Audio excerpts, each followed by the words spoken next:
بەناوی خودای گەورە و میهرەبان سەرەتا بەخێر بێن. دەمانەوێت ئەمڕۆ باسی ئاماری ڕووداوەکان و کار و چالاکیەکانی بەڕێوەبەرایەتی بەرگری شارستانی سۆران لە ماوەی 6 مانگی یەکەمی ساڵی 2021 باز بکەین کە سنووری هەر چوار قەزایەکانی سۆران و چۆمان و مێرگەسۆر و ڕەواندوس لەخۆ دەگرێت. کۆی گشتی ئەو ڕووداوانەی کە تۆمار کراون بریتە لە 218 ڕووداوی جۆراوجۆر. لە کۆی ئەو 218 ڕووداوی جۆراوجۆرە 203 ڕووداوی ئاگرکەوتنەوەی جۆراوجۆر تۆمار کراوە و لەگەڵ 5 ڕووداوی خنکان کە بەداخەوە 7 کەس لە ڕووبارەکانی سنووری بەڕێوەبەرایەتی بەرگری شارستانی سۆران دووچاری خنکان هاتوون و لەگەڵ یەک ڕووداوی هەڵدێران کە لە شاخ کە بۆ هۆی جان لە دەستدانی کەسێک زائیدان 7 ڕووداوی ڕزگارکردنمان هەبوویە کە بەو هۆیەوە لەلایەن تیمەکانی بەرگری شارستانی توانراوە 16 هاوڵاتی ڕزگار بکرێن لە ڕووداوە جۆراوجۆرەکان و دوو ڕووداوی بەر لغمکەوتن تۆمار کراوە کە بەداخەوە یەکەچیان جانی لەدەستداوە و یەکەچیشان زاندار بووە. ئەگەر شرۆفەی ئەو ڕووداوانە بکەین سەبارەت بە 203 ڕووداوی ئاگرکەوتنەوەی جۆراوجۆر 38 ڕووداوی ئاگرکەوتنەوە لە ماڵان تۆمار کراوە هۆکارەکەشی زیاتر بەهۆی شۆرتی کارەبایی و بوتڵی غازەوە بووینە و 8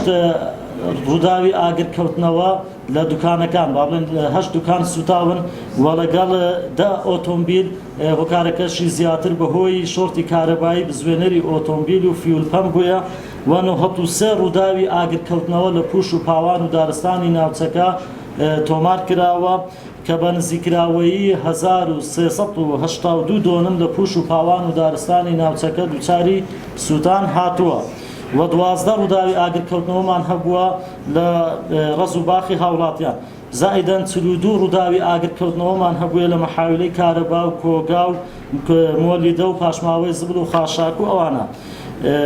سەبارەت بە 5 ڕووداوی خنکان کە هەروەک باسم کرد بەداخەوە 7 هاوڵاتی لە ڕووبارەکانی سنووری بەڕێوەبەرایەتی بەرگری شارستانی سۆران دووچاری خنکان هاتوون. لە کۆی ئەو 7 کەسە 3 کەسیان لە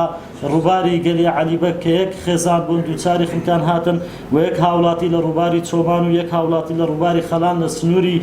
شارۆچکەی خەلیفان و یەک هاوڵاتی لە زێی گەورە لە دەڤەری بارزان و یەک هاوڵاتی لە ڕووباری ڕێزان بە هەمان شێوە لە دەڤەری بارزان. باسی ڕووداوی هەڵدێرانەکەین کە بەهۆی جان لەدەستدانی هاوڵاتیەک لە شاخ لە سنووری قەزای چۆمان و بەنسبەت 7 ڕووداوی ڕزگارکردن کە بۆ هۆی ڕزگارکردنی 16 هاوڵاتی ڕووداوی یەکەم 3 هاوڵاتی لە چیای بەردەبووک لە سنووری قەزای چۆمان ڕێگەیان ون کردبوو لەلایەن تیمەکانی بەرگری شارستانی توانرا ڕزگاریان بکەن و یەک هاوڵاتی لە چیای کۆرەک دوای کەوتنە خوارەوەی لە پەڕەشوت و 3 هاوڵات دوو هاوڵاتی لە سنووری قەزای چۆمان کە لە ناو بەفر گیریان خواردبوو توانرا لەلایەن تیمەکانی بەرگری شارستانی ڕزگار بکرێن و خێزانێکی 4 کەسیش لە تیای حەسەنبەگ پاش ئەوەی کە ئۆتۆمبیلەکەیان لە نێو قۆڕ گیری خواردبوو توانرا لەلایەن تیمەکانی بەرگری شارستانی ڕزگار بکرێت و ڕزگارکردنی خێزانێکی عەرەب لە گوندی وێڵزێ لە سنووری قەزای چۆمان کە لە نێو بەفر گیریان خواردبوو کە پێک هاتبوون لە 4 کەس خێزانەکە لەلایەن تیمەکانی بەرگری شارستانی توانرا ڕزگار بکرێت و ڕووداوی ڕزگارکردنی هاوڵاتی لە هاوڵاتێک لە گەلی بێخال لە سنووری قەزای ڕەواندۆز و ڕزگارکردنی هاوڵاتێکی عەرەب بەڕێگە سووری لە شاخی گەلی عەلیبەک لە سنووری قەزای سۆران. بەنسبەت دوو ڕووداوی بەر لەغم کەوتن بەداخەوە هەڵک باسم کرد کە 2 کەس زیانیان بەرکەوت یەکەچیان بەداخەوە کە جانیان لەدەستدا یەکەچیش زامدار بوو ئەوەی کە جانی لەدەستدا کارمەندمان بوو لە بنکەی بەرگری شارستانی چۆمان دیارە لە چیای بەردەبووک لە سنووری قەزای چۆمان بەرلغم کەوتبوو بەداخەوە جانی لەدەستدا و ئەوی تریشان بە هەمان شێوە کە زامدار بوو هەر لە چیای بەردەبووک بوو لە سنووری قەزای چۆمان. سەبارەت بە زیانی گیانی و زیانی مادی زیانی گیانی بریتە بە 12 هاوڵاتی لە کۆی ئەو 12 هاوڵاتیە دیارە نۆیان جانیان لەدەستداوە و 3شان زامدار بووینە. بەنسبەت ئەوانەی کە جانیان لەدەستداوە باسم کرد 7یان لە ڕووبارەکان خنکاون و یەکێکیان بەرمین کەوتووە کە جانی لەدەستداوە یەکیش بەهۆی هەڵدێرانی لە شاخ دیارە جانی لەدەستدا بوو و 3شان زامدار ببوون بەهۆی سووتانەوە. بەنسبەت زیانی مادی بەپێی ئەو خەمدانەی کە لە بەڕێوەبەرایەتی بەرگری شارستانی سۆران کراوە دەخەملێنرێت بە زیانە مادیەکان دەخەملێنرێت بە 200 ملیۆن دینار. ئەگەر بەراورد بکەین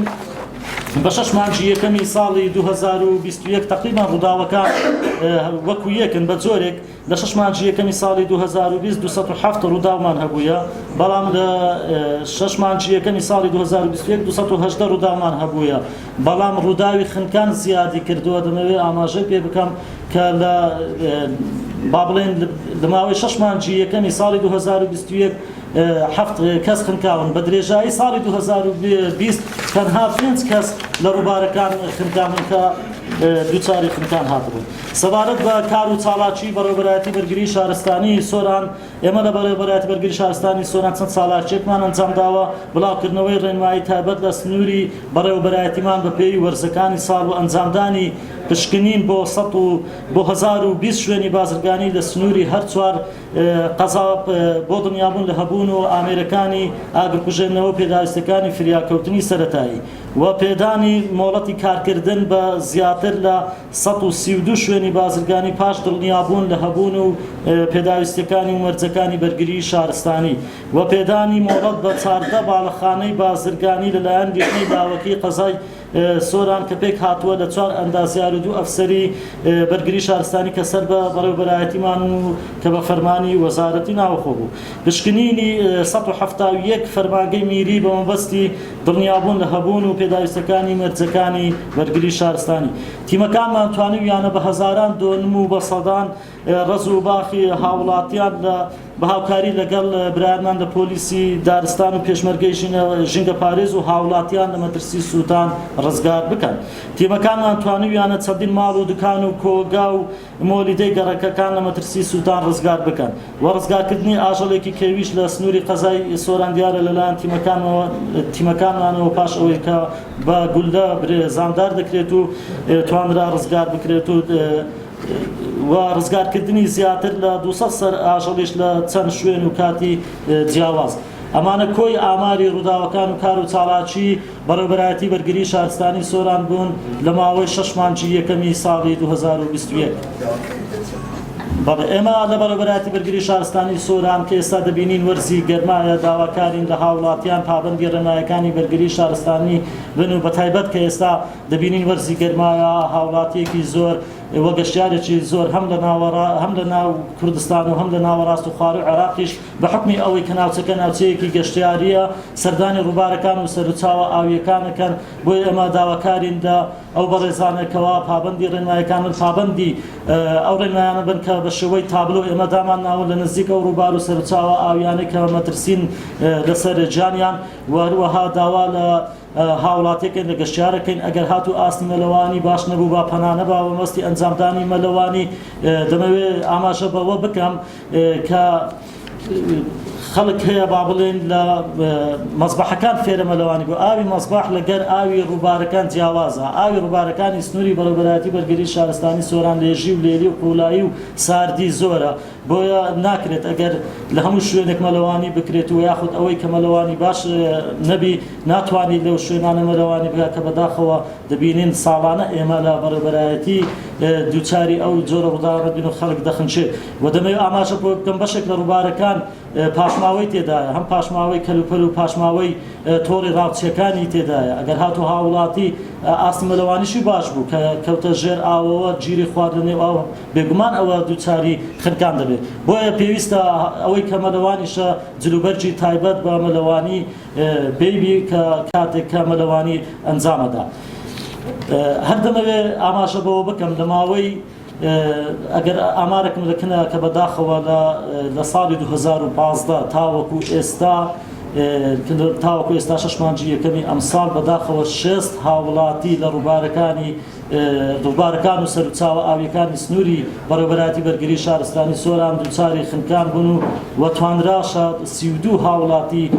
ڕزگار بکەن لە مەترسی خنکان لەلایەن تیمەکانی بەرگری شارستان.